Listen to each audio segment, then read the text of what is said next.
stiamo eseguendo la prima di una serie di semine a scopo di ripopolamento che Veneto Agricoltura svolge ogni anno nell'ambito dell'attività di gestione degli obblighi ittiogenici. Stiamo seminando una specie tipica della zona del distretto Padano-Veneto, del bacino idrografico, che è la trota marmorata.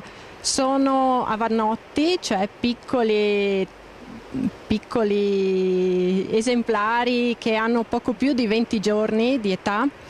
Appartengono appunto a una specie, è un salmonide, e questa specie viene prodotta nel centro ittico di Valdastico di Veneto Agricoltura, dove viene tutelata dal punto di vista genetico e si cerca di recuperare quelli che sono i 3 ceppi principali appartenenti ai 3 fiumi principali del Veneto, che sono il fiume Brenta, l'Adige e il Piave.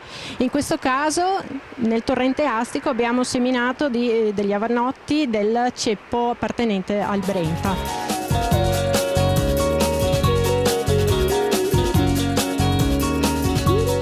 Abbiamo seminato circa 25.000 avannotti.